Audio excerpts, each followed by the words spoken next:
Hello, everyone. It's me again. In true fashion, I've recorded a full episode and I didn't even click start. The good thing for you lot is I've got a bit more energy and I'm feeling generous today, so I'm gonna redo it all again. I probably spent the last 30 minutes speaking into the camera that weren't recorded. Oh, I'm such an idiot. But yeah, welcome. It's day 31 of 0 to 100k a month and my life of, well, my memoirs, I guess. Fire mediocrity. That's what I do. So some of you might have seen, or you might not have, but I essentially tweeted out earlier on a list of things that went right and things that went wrong in my life this year. I did mention I just spent like 30 minutes, so I can't recreate every emotion and all that stuff. I'm just trying to get through this now. It's like 12:39 a.m. and I want to go to bed soon. So let's talk about it. In January, I'm going to read it out similar to the Penthouse minimum video. If you've not seen that, check it out. I'm going to add it to the bio. Penthouse minimum. You want to see it. So the first thing that I talked about is in January, I lost out on £500,000 worth of investment.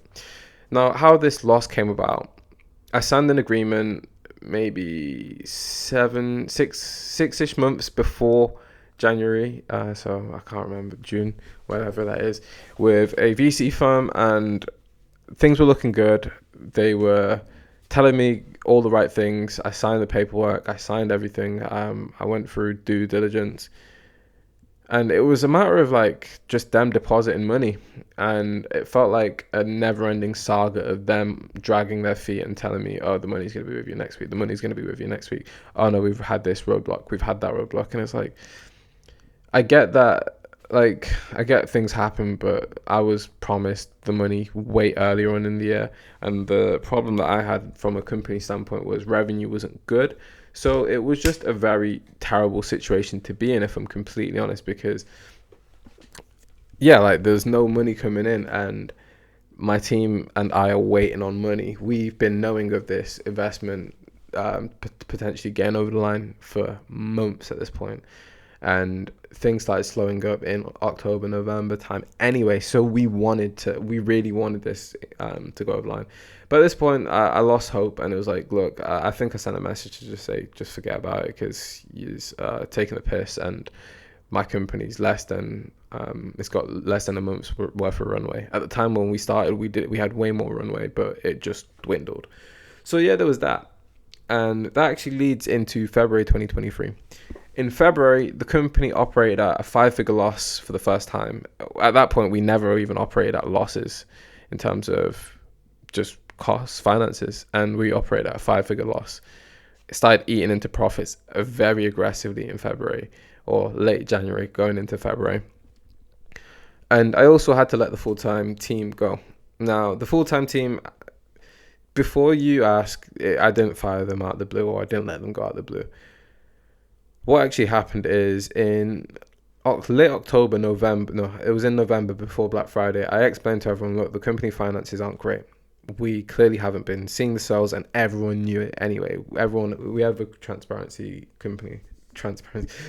company policy where you can just see a lot of this shit in terms of sales. So it's like sales aren't coming in, and Black Friday wasn't really good to us. It weren't kind, and yeah, like revenue just went there. So everyone knew what was going on, and it was like, look, if investment comes in, it should resolve a lot of this.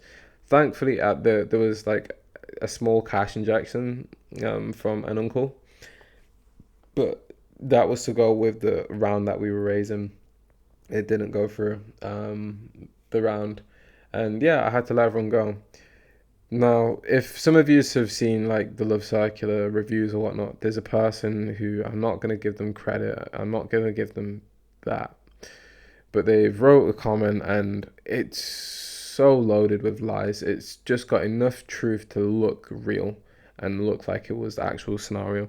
But it might say something along the lines of, I let people go and out, I made my team redundant out of the blue, I blindsided them. It's not the case. Everyone who worked alongside me and I worked with knew what it was, and nobody was fired out of the blue. All right. In March, at this point, I'm about a month in running the company solo, and I get a call about my last living gran in London. She was very ill with COVID, and yeah, essentially she caught pneumonia, I believe, and passed away very suddenly, all within the space of like 2 days. I got a call one day, and the next day I was in London. Well, I was in Essex. Um, Literally the morning after that, I get the phone call. So, very, very shit. All right, April. In April, and for the rest of March, I just kept things going as well as I could have. I just did my best. I tried in it. In April, I started looking into some of the operational situation. Um, and I see that we have a debt with HMRC for about 45k. I knew that there would have been some debt, but I didn't know how significant it was. Essentially, what happened is from October time, I think we couldn't afford to pay. We couldn't afford to pay the VAT and PAYE.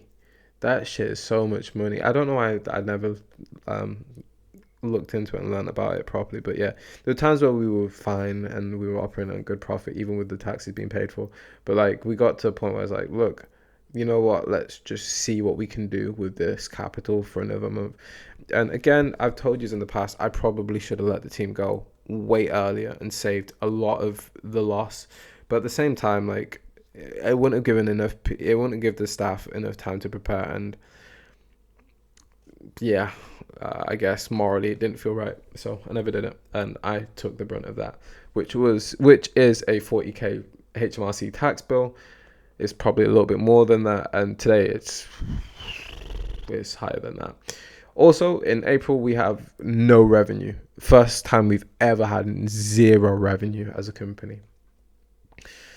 So yeah, it was a tough month, as you can imagine, just like anybody else would or may. I hit in a bit of a slump with my work and like just personal life. Direct debits start bouncing, and that's the business's direct debits, and that's my own personal direct debits. I just don't enjoy. I don't enjoy life, if I'm completely honest. Not to be like dramatic or anything. I just don't enjoy anything. And even like the months before, I don't think like, hey, I don't know if I know how to grieve anyway. There's this thing that's called alexithymia, that I learned about 50% of autistic people having, and 10% of the general population having. It's emotional blindness. What my interpretation of it is you don't necessarily understand your own feelings. You don't understand your own feelings, and you may not understand other people's feelings very well. And it's not just feelings, emotions, anything. Yeah, it's just the human sensations. And the problems that this happens, the problems that occur because of this can be significant in terms of interpersonal problems within your relationships. Not being able to register whether you are, how happy you are, what happiness might feel like. I don't know how to describe how I experience life, but it's not feeling based. I can tell you that. I just work off logic way more than I work off feeling something and thinking that's right. I just don't have that. And I do find it hard to, I don't find it hard to put myself in the position of someone fully. I can get it from an objective. I've got chili on my fingers and I rub my eyes. I'm such an idiot. As you can see, this is like my year, bro. Yeah, I get the feeling shit. Fuck it. I can't bother speaking about it. But yeah, in in May we hit a crazy slump, and I'm just down. I'm really down. I'm starting to have a second thoughts about how this business, like what I'm gonna do in my life, and I just get through it. I get through it. See things. Oh yeah, there's no new revenue again. 2 months straight. At this point, as you already know, my direct debits are bouncing. All of the money that I've got saved, gone. Anything that I've got investment wise, gone. pulled out of all of my options when it comes to things like crypto. Gone. I also sold my first Rolex. Someone pointed it out that it's in my tweet that it sounds like I've got more than one, and I should count my blessings. I don't have more than one Rolex. I never had more than one Rolex. It was my only Rolex, but I could see the wording could be off. Either way, I sold my Rolex for about, I'm not even going to disclose the figures. It's not that important. But I sold it, and I used any income I had aside from maybe 2 months worth of bills to pay my staff, pay everyone. I think there's like one person that we still need to finish paying, and I've not forgotten about you if you do watch my videos. But I used all that money to pay as many people off as quick as possible that were owed money, say from February, March time. So as you can imagine, this is my reality. My reality is people with their real life problems are asking me for money that they owed. On one hand, I could have just closed the company down and saved myself selling my Rolex. But again, these are people that were with me in the darkest of times with the company. Well, not quite, but some very dark times with the company, some very challenging times, and also some of the company's highs. So I wanted to do right by them and not leave them in a tricky position and save my own self. But that martyrdom only compounded my problems, as you can imagine. So, in July, first of all, I go to the Weeknd's concert, which was fantastic. 10/10. I'm a massive Abel fan, so for me to finally get to see him, I can understand why he is who he is from a superstar level. He is something special. Anyway. Zoom loses 1.5 million or something around that mark in terms of cloud storage footage, and we launch an investigation to try and figure out what's going on and why that happened. On top of that, I list Love Circular.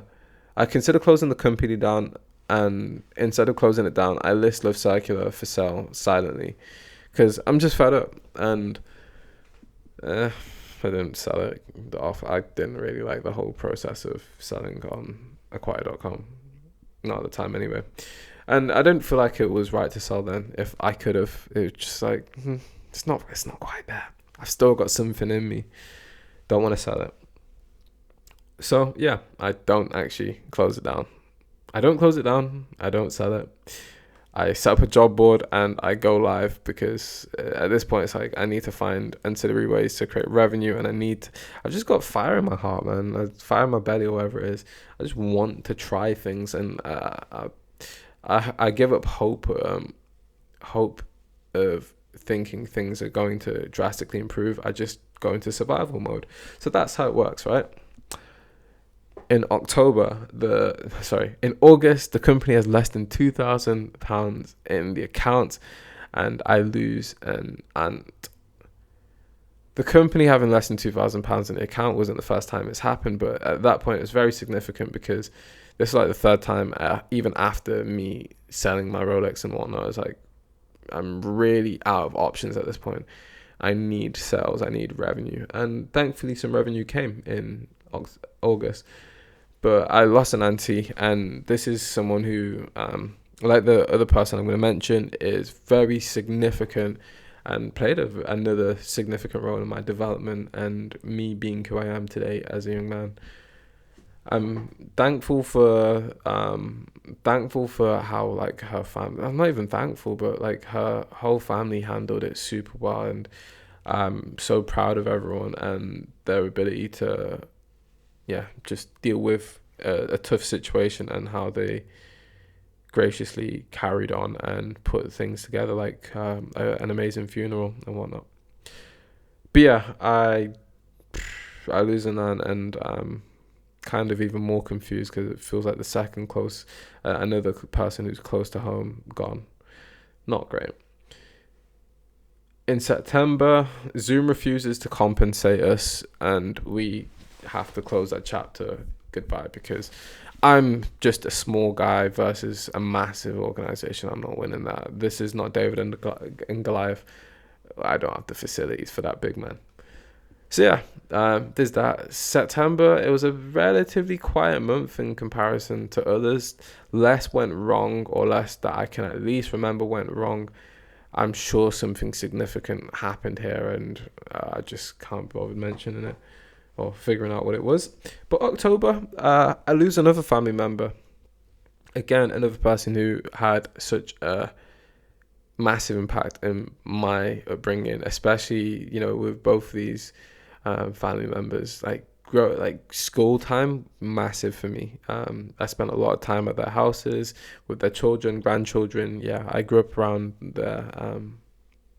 them, and they helped answer so many questions about life at times when they came up, and also provided me with a warm and loving home to spend time in at times. So yeah, that was another sad scenario. It was just a sad situation that happened again, and I start documenting my entrepreneurial journey of this video, and the shit that you're watching now. I did that because, similar to the job board, it was like a Hail Mary for me to just be productive and start building towards a bigger thing and keep myself accountable. If I didn't do these, I'd probably just waste of time, if I'm honest. And at least by doing this, I hold myself accountable to something bigger. To the fact that I've done 31 of these already, it's more consistent than anything I've done in such a long time. Granted, I've had a few days off at times, but yeah, you get the gist. There is no new revenue in October. If not, there might have been one sale, so it was insignificant. But I think I'm lying, I think we made some good revenue. It was November that we didn't have much revenue in. Or maybe it was the other way around. Things get muddled up at this point. But yeah, November, I had my first holiday in 4 years, as you already know. Or if you're new, I didn't go on holiday because I was building this company and I kept putting holidays off. I should have done it. I should have done way more with the money that I had and access to capital that I had, but I didn't, and that's just life. But I went to Lanzarote, and then I went to Algarve, and they were some good holidays, man. I really needed it, and I can't wait to get back out and go on a holiday again. I'd love to. I would like to sneak one in before I end up going to the States, ideally. So yeah, it is that sort of stuff, right? Also, Meta disables my ad account with the week of Black Friday, and we lose out on ad campaign related revenue. Some of you might know, but if you aren't aware, there's a whole video on this. But yeah, Meta lost our ad account, so we lost out on at least 15k. 15k was my very conservative bet of what we could have turned over. But yeah, I've only just about figured out the workaround, and I'm populating the pixel with data as we speak right now. December, the month that we're in right now, it says just trying to see a new year. Another L. My education finance partner, they've stopped doing applicants, as they might close down or they are looking to sell. So the tragic part for us is we miss out on a lot of revenue because the part of our target demographic can't afford to purchase from us anymore. So we've got to figure out a way around this and what this might mean for the business moving forward. So yes, this has been my year. I don't want sympathy. Don't really care for it. I just wanted to document it and be open because my heroes never talked about this stuff. The people that I look up to never really talked about the what goes wrong, and when they do, they gloss over it. They don't really give you much context. I thought I would. So yeah, I did that, and yeah, I'm actually really happy about. I know my tone of voice and my face might not say it, but I'm really happy about what I believe I can embark on next year and where things are gonna go and what wins are ahead. So I'm really ecstatic in that regard, and I look forward to it. I don't necessarily think this year was, even though this year was comically filled with a lot of losses and just terrible moments. I don't think it was. I try not to think about it like being an awful year. It just was a year. I experienced a lot of difficulty in the year, but it was just a year. It wasn't a good year. It wasn't a bad year. It was just a year.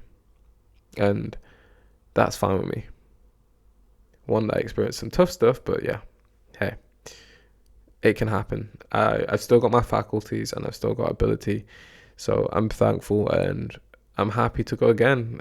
Next year, we should be looking at some really cool projects and see where that goes, of course.